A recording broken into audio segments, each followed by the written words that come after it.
إن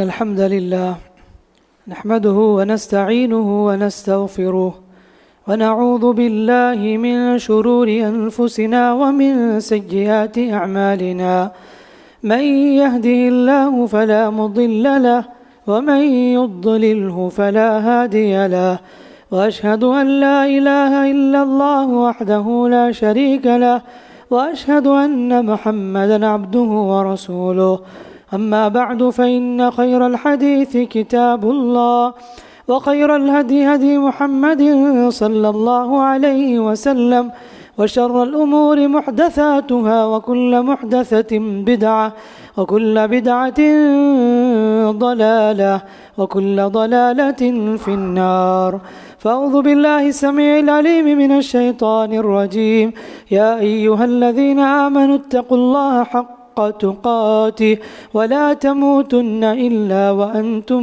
مسلمون بسم الله الرحمن الرحيم يا أيها الناس اتقوا ربكم الذي خلقكم من نفس واحدة وخلق منها زوجها وبث منهما رجالا كثيرا ونساء واتقوا الله الذي تساءلون به والأرحام إن الله كان عليكم رقيبا يا أيها الذين آمنوا اتقوا الله وقولوا قولا سديدا يصلح لكم أعمالكم ويغفر لكم ذنوبكم ومن يطع الله ورسوله فقد فاز فوزا عظيما بسم الله الرحمن الرحيم والفجر وليال عشر والشفع والوتر والليل إذا يسر هل في ذلك قسم لذي حجر۔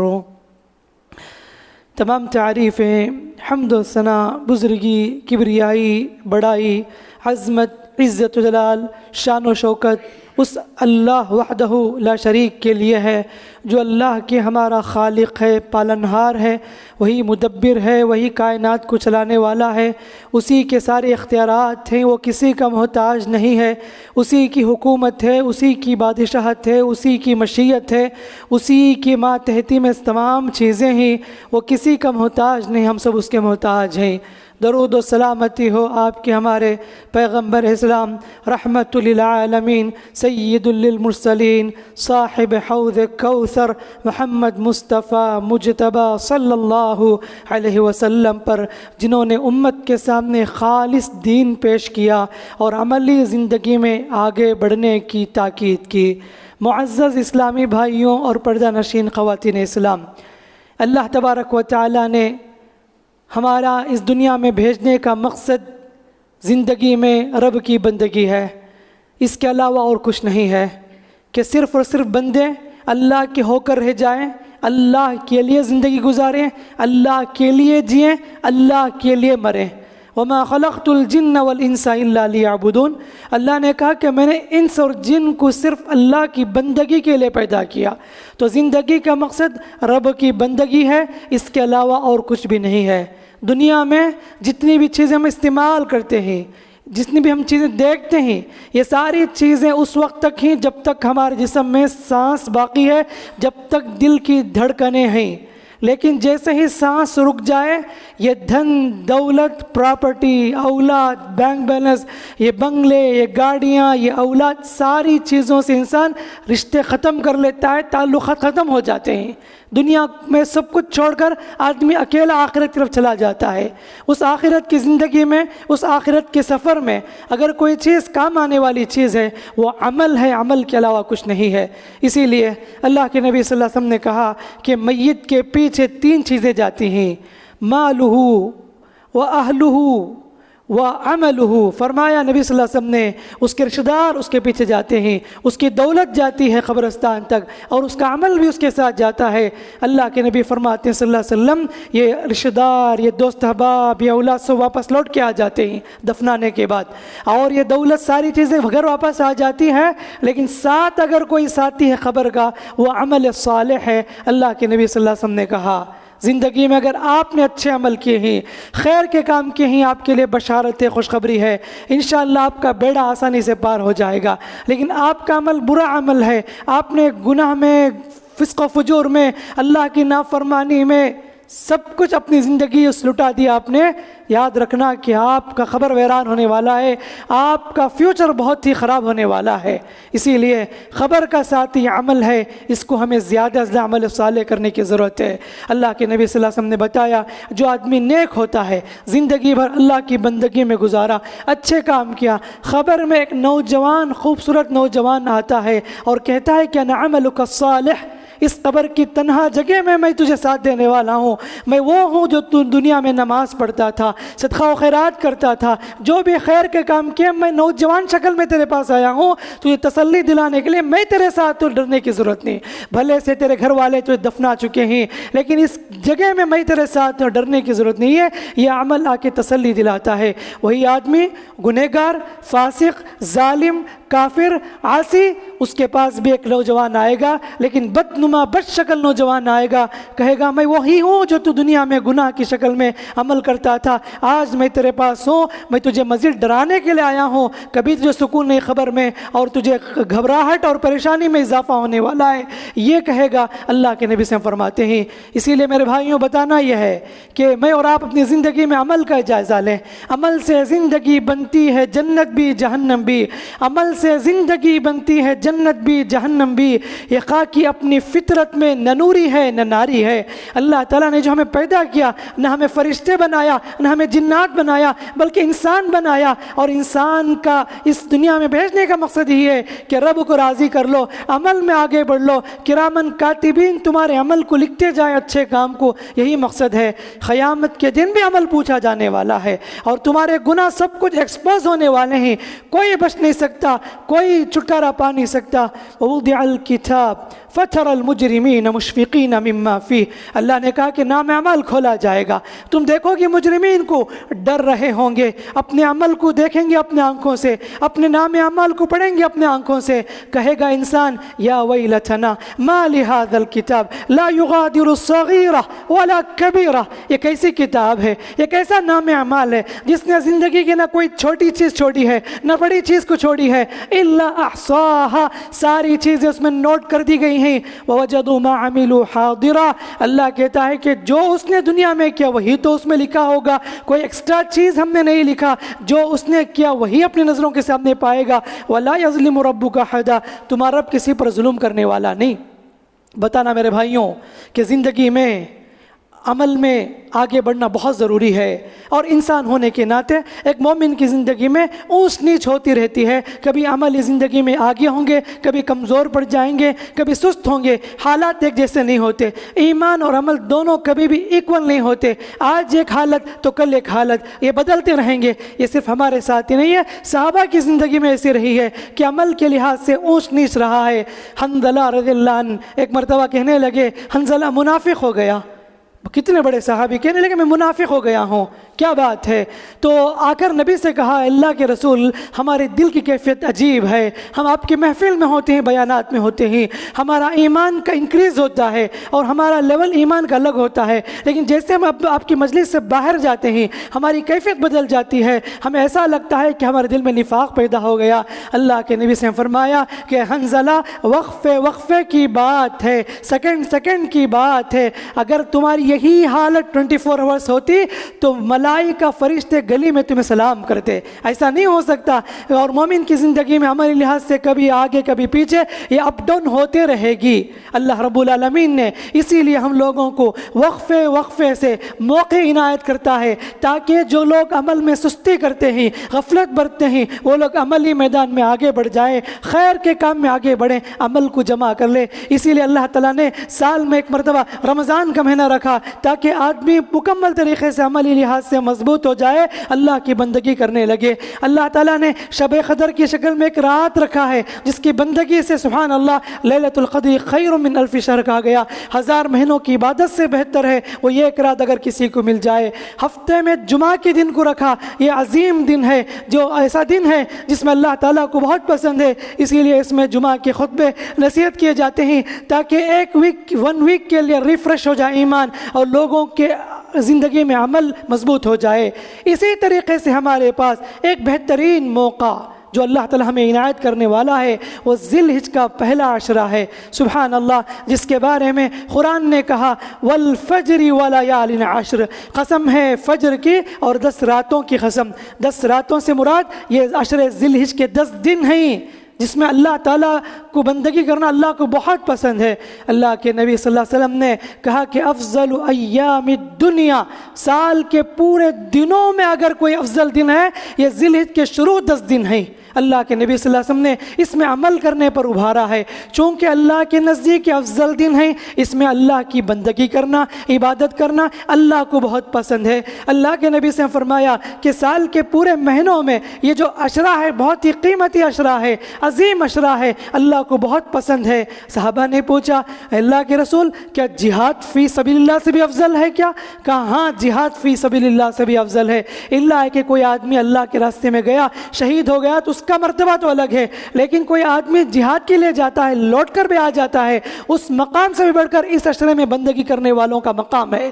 آج ہم لوگ کس قدر اس میں پیچھے ہیں، ہمارے پاس احساس ہی نہیں ہے۔ ایسے عشرے ہمارے پاس آتے ہیں، اللہ ایک موقع دیا ہے اللہ کی بندگی کرنے کے لیے، عمل جمع کرنے کے لیے، عمل میں مضبوطی پیدا کرنے کے لیے یہ عشرہ ہمارے پاس آیا ہے۔ افضل ایام الدنیا، اللہ تعالیٰ نے کہا یہ اللہ کی مرضی ہے کہ جسے چاہے مہینوں کو، ہفتوں کو، جگہوں کو، دن کو اللہ تعالیٰ فضیلت والا مقام بنا دے، فضیلت والی جگہ بنا دے، اللہ کی مرضی ہے اور اس کی مشیت ہوتی ہے، یہ سب ہمارے فائدے کے لیے ہوتی ہیں۔ آخر سوال یہ ہے کیوں اس کی اتنی بڑی اہمیت ہے؟ رمضان سے بھی افضل یہ دن، سبحان اللہ، رمضان کے دنوں میں افضل یہ دن، شروع کے 10 دن کیوں اللہ نے اس قدر اس کی اہمیت دی ہے؟ اصل میں اگر دیکھا جائے جتنی عبادتیں ہیں اس عشرے میں جمع ہو جاتی ہیں۔ پہلی چیز مناسک حج، سبحان اللہ، لاکھوں کی شکل میں حجاج کرام بیت اللہ کے قصد کر چکے ہیں، کر رہے ہیں، اور 8 تاریخ سے انشاءاللہ حج کے آغاز کرنے والے ہیں، جبکہ آج پہلی تاریخ ذی الحجہ کی عرب ممالک میں جہاں پر گزشتہ رات چاند نظر آنے کی خبر آ چکی ہے، اور انشاءاللہ ہم لوگ آج مغرب میں چاند دیکھ کر انشاءاللہ آج مغرب سے ذی الحجہ میں داخل ہو جائیں گے۔ تو ایک عظیم عبادت مناسک حج کی شکل میں حجاج کرام ادا کرنے والے ہیں۔ لبیک اللہم لبیک لبیک لا شریک لک لبیک ان الحمد والنعمت لک والملک لا شریک لک، یہی صدائیں ہوتی ہیں ان کی اب فی الوقت، اللہ ہم حاضر ہیں، اللہ ہم حاضر ہیں، اللہ ان الحمد والنعمت، بے شک ساری تعریفیں نعمتیں، لک والملک، ساری حکومت تیرے لیے، اللہ لا شریک لک، تیرے سوا کوئی شریک نہیں ہے۔ یہ اللہ تعالیٰ کی طرف سے ایک انعام ہے ان لوگوں کے لیے جو حج نصیب ہے۔ وَأَذِّن فِي النَّاسِ بِالْحَجِّ يَأْتُوكَ رِجَالًا وَعَلَى كُلِّ ضَامِرٍ يَأْتِينَ مِنْ كُلِّ فَجٍّ عَمِيقٍ۔ اللہ نے ابراہیم خلیل اللہ سے کہا ابراہیم آواز دو، ندا لگاؤ، لوگوں کو بلاؤ حج کی طرف۔ لوگ دور دراز سے سواری پر پیدل دور دراز سے کعبۃ اللہ کا رخ کریں گے۔ ابراہیم خلیل اللہ نے کہا اللہ میری آواز کہاں تک جا سکتی ہے؟ اللہ نے کہا ابراہیم آواز دینا تمہارا کام ہے، آواز پہنچانا ہمارا کام ہے۔ ابراہیم علیہ السلام کی صدا کو جو لوگ عالم ارواح میں سنے تھے اور ان لوگوں کو حج بیت اللہ نصیب ہے، اللہ تعالیٰ کی طرف سے ایک انعام، ایک ریوارڈ ہے۔ تو ایسے بڑی عبادتیں اس میں انجام دیے جاتے ہیں مناسک حج کی شکل میں۔ اسی طریقے سے اس لیے بھی اس دنوں کی اہمیت ہے کہ اس میں 9 تاریخ سبحان اللہ بہت عظیم دن ہے جس میں عرفے کا دن اللہ کے رسول نے جس کے بارے میں کہا الحج عرفہ، حج عرفہ ہے، یعنی اہم رکن ہے۔ اگر کوئی عرفہ میں نہ حاضر ہو تو اس کا حج ہی نہیں ہو سکتا۔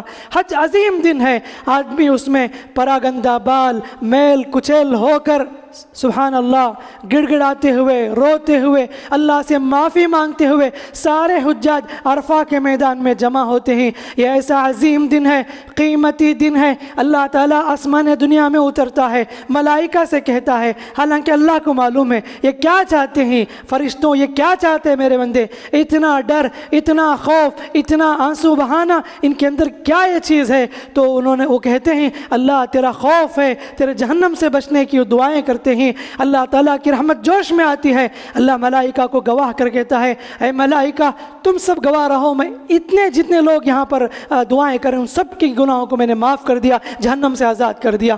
اللہ جتنا زیادہ آزاد کرتا ہے سبحان اللہ، اس کی کوئی لمٹ نہیں ہے۔ اللہ کثرت سے اس دن لوگوں کو جہنم سے آزاد کرتا ہے۔ اسی لیے اس دن ہم میں سے ہر ایک کو بھی چاہیے کہ خوب دعا کرتے رہیں، معافی مانگتے رہیں، اللہ سے کہ اللہم اجرنا من النار، اللہ تو ہمیں جہنم سے بچا لینا، ہم کو بچا لینا، ہمارے ماں باپ کو، بھائی بہنوں کو، دوست احباب کو، تمام مومن مرد عورتوں کو اللہ تو جہنم سے بچے رہنا۔ یہ ایسا قیمتی دن آنے والا ہے جو اسی عشرے میں موجود ہے۔ اور یہ 9 تاریخ ایک ایسا دن ہے جس میں اللہ تعالیٰ نے لوگوں سے وعدہ لیا تھا۔ اللہ نے آدم علیہ السلام کو پیدا کر کے ان کے پیٹھ پر ہاتھ رکھا، سارے لوگ نکلے تھے، قیامت تک آنے والا جو بچہ، جو انسان، سب کے سب، میں اور آپ تمام لوگ موجود تھے۔ اللہ نے ہم سب سے ایک وعدہ لیا، الست بربکم، کیا میں تمہارا رب نہیں ہوں؟ سبھی نے کہا قالوا بلا، کیوں نہیں اللہ تو ہمارا رب ہے۔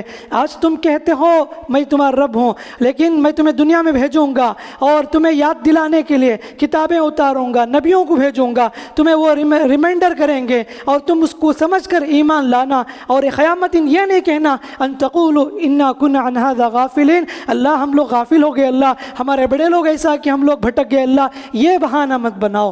یہ وہ دن ہے 9 تاریخ کو اللہ تعالیٰ نے وعدہ لیا تھا۔ اسی لیے اس دن کا ذکر کیا ہے معلوم؟ اللہ کے رسول نے فرمایا افضل ما قلت والنبیون من بعدی، میں اور جتنے بھی پیغمبر گزرے ہیں جن کا ہمیشہ سے ہی افضل کلمہ رہا لا الہ الا اللہ۔ عرفے کے دن کی دعا بھی یہ ہے لا الہ الا اللہ وحدہ لا شریک لہ لہ الملک وله الحمد وهو على كل شيء قدیر۔ کثرت سے یہ پڑھنے کا حکم دیا گیا کیونکہ عقیدہ توحید کی تجدید اسی دن ہوئی، سارے لوگوں نے ایک ہی زبان میں رب کی بندگی ہونے کا اقرار کیا تھا۔ یہ وہ دن ہے 9 تاریخ، وہ دن ہے جس میں اللہ نے دین کو مکمل کیا تھا۔ اليوم اکملت لکم دینکم واتممت علیکم نعمتی ورضیت لکم الاسلام دینا۔ سورہ مائدہ میں اللہ نے کہا کہ آج میں نے تمہارے لیے تمہارے دین کو مکمل کر دیا۔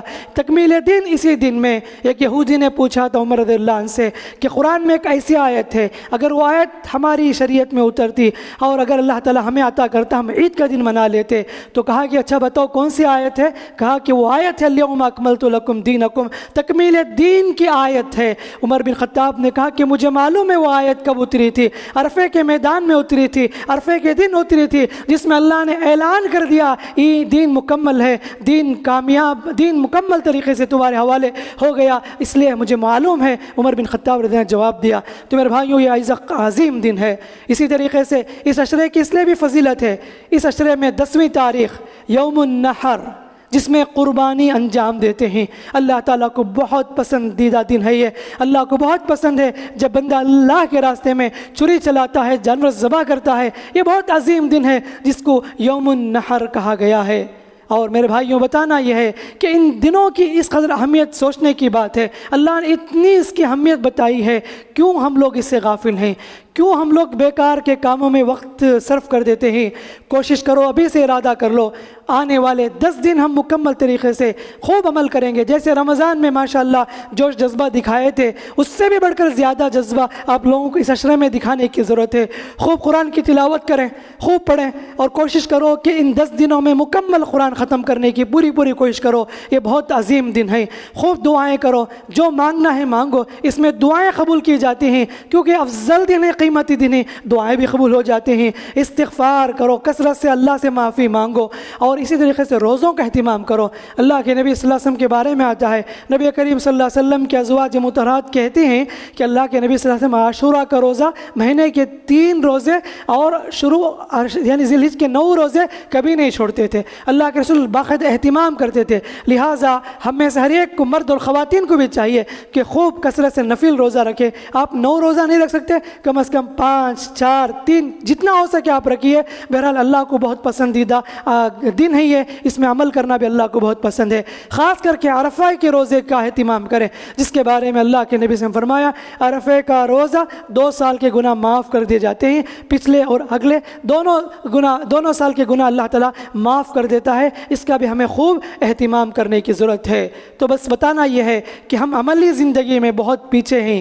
کبھی سستی، کبھی غفلت، شیطانی وسوسے میں آ کر ہم لوگ عمل سے دور ہو جاتے ہیں. لیکن اللہ تعالیٰ ہمارے ایمان کو ریفریش کرنے کے لیے، ہمارے عمل کو انکریز کرنے کے لیے ایسے چانسز دیتا ہے تاکہ آدمی اس میں گڈ ڈیڈز کو جمع کر لے، اچھے کام جمع کر کے اللہ سے قریب ہو جائے اور آخرت کا بیڑا آسان ہو جائے. اسی مقصد کی خاطر یہ ہماری زندگی میں اللہ موقع عنایت کرتا ہے. اگر آپ کو یہ عشرے ملے ہیں، مجھے یہ عشرہ ملتا ہے، تو میں خوش نصیب ہوں اور آپ بھی خوش نصیب ہیں. اللہ کے واسطے ان دنوں کو بیکار کے گپ شپ میں، غیبتوں میں اور گالی گلوچ میں، گناہ کے کام میں سپینڈ نہ کرو. یہ حرمت والے مہینے ہیں جس میں نیکی کرنا اللہ کو بہت پسند ہے. ایک چھوٹا سا گناہ بھی اللہ تعالیٰ کو بہت بڑی ناراضگی دلانے والی چیز ہے. اسی لیے گناہ سے بھی بچتے رہنا اور گناہ کی چیزوں سے دور رہنے کی بالکل ضرورت ہے. اللہ کے نبی صلی اللہ علیہ وسلم نے یہ بھی فرمایا کہ جب تم ذی الحجہ کا چاند دیکھو، جو آدمی قربانی کا ارادہ رکھنا چاہتا ہے تو اسے چاہیے کہ ذی الحجہ کے چاند دیکھتے ہی وہ بال، ناخن اور جسم کے غیر ضروری بال کو نہ نکالے. یہ کس کے لیے ہے؟ جو آدمی قربانی کا ارادہ رکھتا ہے.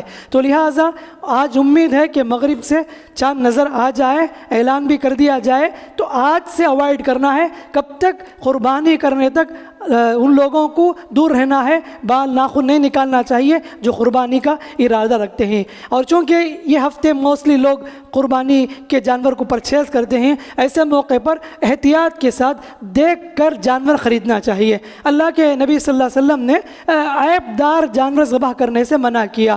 فرمایا کہ ایک کانا جانور جس کا کانا پن بالکل واضح ہو، ایسا لنگڑا جانور وہ بھی جائز نہیں ہے. ایسا لاغر کمزور جانور، ایسا بیمار مریل قسم کا جانور، یہ عیب کی چیزیں اللہ کے راستے میں نہیں دینی چاہیے.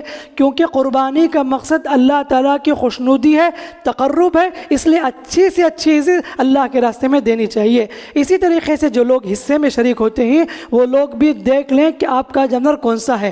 بہت سے لوگ پیسے تو لے لیتے ہیں، بتاتے نہیں کون سا جانور ہے. ہم تمہیں گوشت ڈور ڈیلیوری کر دیں گے، بس آپ نہیں دیکھتے وہاں جا کر ہمارا جانور کون سا ہے، کس حصے میں ہمیں، کس جانور میں ہمارا حصہ ملنے والا ہے. اب وہاں جانے کے بعد پتہ چلتا ہے اتنا لاغر، کمزور، بیمار، مریض قسم جانور، ایسی قربانی نہیں ہوتی. اللہ کے نبی صلی اللہ علیہ وسلم منع کیا ہے. اچھی طرح دیکھ کر خریدنا چاہیے. لوگ جلدی میں خرید لیتے ہیں، بعد میں پوچھتے ہیں کہ کچھ لنگڑتا ہے، سنگ ٹوٹ چکی ہے اور اس کے آنگ نہیں ہے. یہ سب فتوے بعد میں پوچھتے ہیں، اسی لیے پہلے ہی سے احتیاط کے ساتھ دیکھ کر لینا چاہیے. اور دوسری بات یاد رکھو، قربانی کا مقصد میں نے کہا کہ اللہ تعالیٰ کی رضامندی ہے. ریاکاری سے، دکھاوے سے، شہرت سے دور رہی ہے. بہت سے لوگ فخر کرتے ہیں کہ میں نے 1 لاکھ کی گائیں لی، میں نے 1.5 لاکھ کی، 2 لاکھ کی. بولنے کی ضرورت ہی نہیں لوگوں کو، اور واٹس ایپ میں شیئر کر کے بتانے کی ضرورت نہیں ہے ہم نے اتنی قیمتی جانور خریدی ہے. اس سے ریاکاری مقصود ہے. کچھ لوگ تو گلی پھراتے رہتے ہیں. ان کا مقصد کیا ہے؟ گلی والے تعریف کرنا، گاؤں میں ہمارا نام آنا. ارے کیا بھائی، ماشاءاللہ 2 لاکھ کا جانور جیسے صاحب لائے ہیں، سبحان اللہ. گاؤں میں ایسے نہیں ہے. اور بعض لوگ ایسے ظالم جانور کو لاتے ہیں تاکہ نام روشن ہو کہ ہمارے گھر میں اتنا ظالم قسم کا جانور ہم نے ذبح کیا ہے.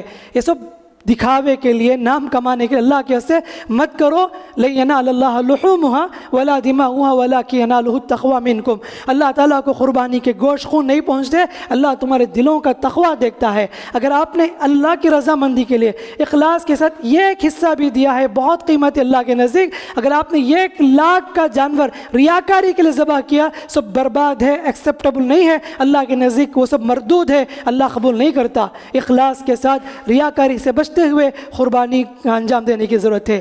تیسری چیز ہے اللہ کے واسطے قربانی، چونکہ اللہ کی بندگی ہے، حلال پیسوں سے جانور خریدیے، دوسروں کا پیسہ لوٹ کر ناجائز پیسوں سے، حرام کے پیسوں سے ہرگز بھی جانور خریدے مت، ورنہ تو آج تو کیا ہے، لوگ میجورٹی حلال حرام کی تمیز کے بغیر ایسی چیزیں خریدتے ہیں اور فخر کرتے ہیں کہ ہم نے یہ چیزیں خریدی ہیں۔ اور چوتھی بات یہ ہے کہ جن لوگوں کو ہم نے قرضہ دینا ہے اللہ کے واسطے، ان کو پہلے قرضہ ادا کرو، قرضہ ادا کرو۔ پوچھنے پر کہتے ہیں ہمارے پاس پیسے نہیں ہے، سہولت نہیں ہے، لیکن وہی آدمی جو گاؤں گلی کا لوٹا ہوا ہے کہتا ہے کہ میں نہیں دے سکتا ہوں، پیسے نہیں ہے، وہی آدمی لاکھوں کی گائیں کاٹتا ہے، وہ پیسے کیسے آ گئے؟ اللہ یہ نہیں پوچھے گا آپ نے قربانی کی ہے نہیں، لیکن یہ پوچھے گا آپ نے قرضہ ادا کی نہیں۔ اللہ کے نبی صلی اللہ علیہ وسلم تو جنازہ نہیں پڑھاتے تھے ایسے لوگوں کا جن پر قرضہ تھا، پوچھتے تھے کہ ان پر قرضہ ہے تو کہا جاتا ہاں، تو کہتے کہ تم پڑھ لو، میں نہیں پڑھتا۔ ایک صحابی نے اللہ کے رسول میں ادا کرتا ہوں، پھر نبی صلی اللہ علیہ وسلم جا کر اس کی نماز ادا پڑھائی تھی۔ تو ایسی چیزیں جو واجب ہیں اس کو آپ اہمیت دو، وہ اصل پریفرنس ہے، اس کو ہم آپ پریفرنس دینی چاہیے، ورنہ تو آج اللہ بچانا بزنس فیلڈ میں میجارٹی لوگوں کی ایسی ہے، کوئی کہتا ہے بیچارہ مجھے 5 لاکھ آنا ہے، مجھے 10 لاکھ آنا ہے، مجھے 2 لاکھ آنا ہے، مجھے 10 لاکھ آنا ہے، 50 لاکھ، ایسے سارے حسابات رکھے ہوئے ہیں اور وہ پیسے اتنی آسانی سے نکلتے بھی نہیں ہیں۔ لیکن ایسے حقوق العباد ادا کرنے کے بجائے ایسے چیزوں میں لوگوں کا بڑا دھیان ہوتا ہے کہ ہم لاکھوں کی شکل میں لاکھوں روپے کے جانور ذبح کریں، یہ بھی لوگوں کا ایک عجیب قسم کا رجحان ہے، اس سے لوگوں کو بچنا چاہیے اور جن جن کے حقوق ہیں وہ پہلے ادا کرنے کی بالکل ضرورت ہے۔ اسی طریقے سے پانچویں چیز یہ ہے کہ کچھ ایسے لوگ بھی اللہ حفاظت کرنا ہمیشہ دین کے معاملے بخیلی سے کام لیتے ہیں۔ اللہ کے نبی صلی اللہ علیہ وسلم نے قربانی کرنے کا حکم دیا ہے، صحابہ کو ابھارا بھی ہے۔ نبی صلی اللہ علیہ وسلم 10 سال مدینے میں تھے، قربانی کیے تھے، تو لہٰذا جن کے پاس استطاعت ہے، سہولت ہے، قربانی کریں۔ اگر قربانی نہیں کرتے کم از کم ایک حصے میں تو شریک ہو جائے انشاءاللہ تعالی۔ ہمارے پاس اتنے بہانے ہیں، سہولت نہیں ہے، ابھی گھر کا خرچہ ہوا تھا، ابھی گاڑی لیا تھا، ابھی موبائل خریدا تھا، ابھی جو نا ہسپتال میں اتنے روپے بنا تھا، عجیب۔ وہ رب کے راستے میں دینے کی بات آتی ہے، یہ سارے بہانے آتے ہیں، لیکن سیلف اپنے آپ کو خرچ کرنے کی ہے۔ آنکھ بند کر کے ہم لوگ دعوتوں میں، فنکشنوں میں، ریسٹورنٹ میں، دوستوں میں، شادیوں میں لاکھوں لٹاتے، لیکن اس معاملے میں لوگ بہت پیچھے ہوتے ہیں۔ اللہ کے نبی سے ہم بتایا، من وجد سعۃ، جو آدمی سہولت رکھتا ہے، استطاعت رکھتا ہے، پھر بھی قربانی نہیں کرتا، فلا یقربن مصلانا، وہ ہمارے عیدگاہ کے قریب بھی نہ آئے۔ آپ اگر استطاعت رکھ کر بھی آپ قربانی نہیں کرتے، اللہ کے اس عیدگاہ کو مت آؤ آپ، اللہ کے رسول نے منع کر دیا ہے آپ لوگوں کو آنے سے۔ یہ چیز آپ اپنے آپ سے پوچھو، کیا میں قربانی کرنے کا حق رکھتا ہوں یا نہیں؟ آپ کا دل کہے گا ضرور حق رکھتے ہیں۔ آپ کو ضروری نہیں کہ مستقل جانور ذبح کریں، ایک حصے میں تو کم از کم شریک ہو جائیں، اللہ تعالیٰ کے نزدیک ایک بہت قیمتی بن جائیں گے۔ ورنہ تو سب چیزیں لینے کے لیے ہمارے پیسے ہیں، لیکن رب کے راستے میں دینے کے لیے ہمارے پاس پیسے نہیں ہیں۔ تو لہٰذا ہر آدمی کو ابھی سے ارادہ کرنا چاہیے کہ کسی بھی طریقے سے میں اللہ کے راستے میں اس سال قربانی دوں گا، اس نیت کے ساتھ اٹھیں۔ بالکل اگر آپ زیادہ ہوشیاری دکھائیں گے، اللہ تعالیٰ کے پاس بہانے بنائیں گے، اللہ کو معلوم ہے آپ کے پیسے کو کیسے لینا ہے۔ اور یاد رکھو، ایسے لوگ ہم نے دیکھا ہے جو ہمیشہ بچا کر رکھے تھے اور ان کو کچھ بھی وہ پیسے کام نہیں آئے۔ بالکل اللہ کو معلوم ہے آپ کے پیسے کیسے لینا ہے، بیماری کی شکل میں اللہ ہسپتالوں میں بہت زیادہ آپ کے پیسے اڑ جائیں گے اور پتہ نہیں چلے گا، آپ کی پوری دولت ختم ہو جائے گی، بزنس میں اللہ برکت چھین لے گا۔ یاد رکھنا، اللہ کے راستے میں جتنا زیادہ اسپینڈ کرو گے اللہ اتنا ہی دینے والا ہے، اتنا ہی اللہ خرچ کرنے والا ہے۔ اس معاملے میں لوگوں کو سنجیدگی کے ساتھ فیصلہ کرنا چاہیے۔ عقیقے کی بات بھی ہوتی ہے تو لوگ کیا ہے، عقیقہ کرنا ہے 7واں دن بچے کے لیے سنت ہے۔ فائدہ یہ ہے کہ بچے پر آنے والی مصیبتیں، بیماریاں، تکلیفیں اس سے دور ہو جاتی ہیں۔ ایک تو عقیقہ کا مقصد شکریہ کے طور پر ہم ذبح کرتے ہیں، اور دوسرا بچے پر آنے والی تکلیفیں دور ہو جاتی ہیں، لیکن ہمارے پاس پھر بھی بہانے۔ عقیقہ کیے بھائی؟ نہیں کیے، نہیں ابھی اتنا خرچہ ہو گیا، میں کیسے کر سکتا ہوں؟ افسوس یہ ہے، ہاسپٹل والا اگر کہتا ہے 50,000 بل پے کرو، آنکھ بند کر کے آ جاتے ہیں۔ یہاں پر ایک بکری 8,000 9,000 کی ذبح کرنے کی بات آتی ہے تو ہم 1000 بہانے بناتے ہیں، ابھی اتنا خرچہ ہو گیا۔ اگر وہی 58,000 اگر بننا ہے تب بھی بن کے آئیں گے ہاسپٹل میں، لیکن رب کے راستے میں دینے کی بات آتی ہے تو ہمارے پاس بہانے ہو جاتے ہیں۔ اسی وجہ سے ہمارے گھروں برکت نہیں ہے۔ یہ سب بہانے بنا کر اللہ کے واسطے ہم لوگ کیا کیے؟ اللہ کے واسطے ہم لوگ کیا قربانی انجام دیے، یہ سوچنا اصل ہے۔ اللہ دلوں کو دیکھتا ہے، کون کتنا زیادہ اللہ سے ڈرتا ہے، کس کے دل میں زیادہ محبت ہے۔ جس کے دل میں اللہ کا تقوی ہے، اللہ کی محبت ہے، وہ اللہ کے راستے میں ضرور نکالے گا، اللہ کے راستے میں ضرور سپینڈ کرے گا۔ اور جو آدمی دنیا کے لیے جیتا ہے، سیلفش آدمی اپنے لیے اپنی بیوی بچوں کے لیے جیتا ہے، ایسا انسان کبھی سکون کی زندگی نہیں پا سکتا۔ اسی لیے جب بھی ایسے موقع آتے ہیں، مجھے اور آپ کو آگے بڑھ کر اس سنت کو، عبادت کو خوشی سے انجام دینا ہے، موقع تلاش کرنا ہے، میں کیسے بندگی کروں، کیسے اللہ کے راستے میں خرچ کروں۔ یہ موقع کو انتظار کرتے ہوئے آدمی کو انجام دینے کی ضرورت ہے۔ بہرحال یہ چند موٹی موٹی باتیں تھیں جو بتانا مناسب سمجھا گیا۔ بہرحال یہ مناسبت ہمارے پاس الحمدللہ آ چکے ہیں۔ یہ عشرہ ہم خیر کے کام میں زیادہ اچھے کام کریں، تکبیر خوب بلند کریں۔ صحابہ کے بارے میں آتا ہے جیسے ہی عشرے میں داخل ہوتے خوب تکبیر پڑھتے تھے، اللہ اکبر اللہ اکبر، لا الہ الا اللہ واللہ اکبر، اللہ اکبر وللہ الحمد۔ بازار کو چلے جاتے تھے، تکبیرات بلند کرتے تھے، ان کی تکبیر سن کر پورے لوگ بھی تکبیر پڑھتے تھے۔ اور میں کہوں گا کہ جتنے لوگ بھی موبائل استعمال کرتے ہیں، تکبیر زیادہ استعمال کیجیے موبائل کے ذریعے سے، گھروں میں، فیکٹری میں، دکانوں میں، جہاں بھی آپ چلتے پھرتے اٹھتے بیٹھتے، سفر میں، حضر میں، ہر جگہ خوب رب کی بندگی بیان کرو، کبریائی بیان کرو۔ ان دنوں میں جو آدمی اللہ کو یاد کرتا ہے، اللہ اسے بہت پسند کرتا ہے، اللہ نوازتا ہے ایسے بندے کو، خوب لا الہ الا اللہ کہتے رہو، اللہ اکبر اللہ اکبر اللہ اکبر، لا الہ الا اللہ واللہ اکبر، اللہ اکبر وللہ الحمد۔ کثرت سے تکبیرات کا اہتمام ہونے کی ضرورت ہے۔ تو رب تعالیٰ سے دعا ہے کہ اللہ تعالیٰ ان آنے والے دنوں کو غنیمت جاننے کے اللہ ہم سب کو توفیق عطا فرمائے۔ اللہ تعالیٰ عمل صالح میں مجھے بھی اور آپ کو بھی، تمام لوگوں کو بھی آگے بڑھنے کے اللہ تعالیٰ توفیق عطا فرمائے۔ اللہ تعالیٰ جو لوگ حج کا رخ کیے ہیں، حج بیت اللہ ادا کرنے والے ہیں، اللہ تعالیٰ ان کے لیے آسانی فراہم فرمائے، اللہ ان کے حج کو حج مبرور بنائے، اللہ رب العالمین انہیں صحیح سلامت گھر واپس لوٹائے، اللہ ان سب کے اعمال کو قبول فرمائے۔ ہم میں سے جو بھی لوگ قربانی کا ارادہ رکھتے ہیں، ارادہ کرتے ہیں اور کرنے والے ہیں، اللہ تعالیٰ ہم سب کی قربانی کو قبول فرمائے۔ اللہ رب العالمین ہمارے عمل کو قبول فرما کر اللہ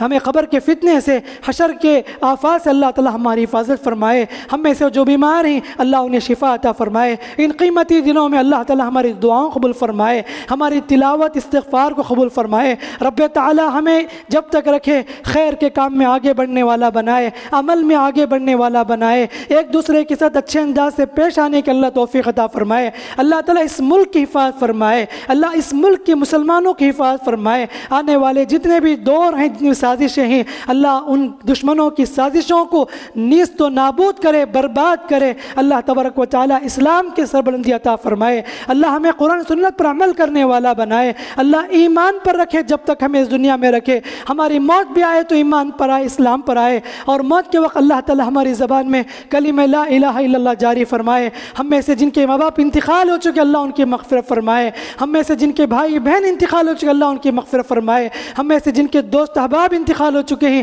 اللہ ان کی مغفرت فرمائے، اللہ ان کے قبر کو کشادہ فرمائے، اللہ ان کے قبر کو جنت کے باغوں میں سے باغ بنائے، اللہ قبر کے فتنے سے، آفات سے اللہ تعالیٰ ان سب کی حفاظت فرمائے۔ اللہ رب العالمین عافیت کی زندگی ہم سب کو عطا فرمائے۔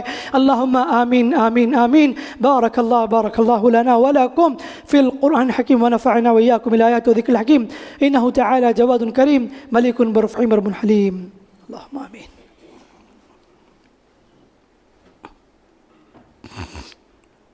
استغفر اللہ۔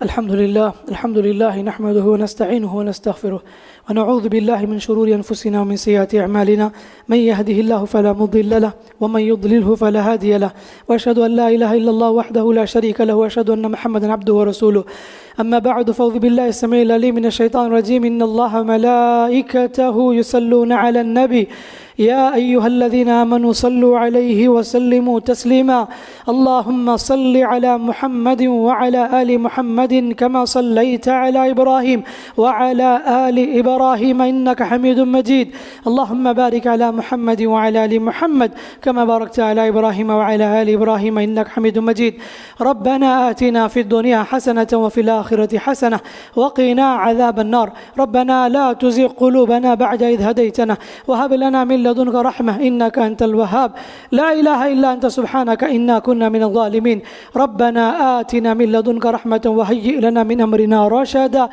اللهم أحسن عاقبتنا في الأمور كلها واجرنا من خزي الدنيا وعذاب الآخرة ربنا تقبل منا إنك أنت السميع العليم وتب علينا إنك أنت التواب الرحيم صلى الله على خير خلقه نبينا وقدوتنا وإمامنا محمد بن عبد الله والصلاة والسلام على نبينا محمد وعلى آله وصحبه أجمعين برحمتك يا رب العالمين سبحان ربك رب العزة عما يصفون وسلام على المرسلين والحمد لله رب العالمين.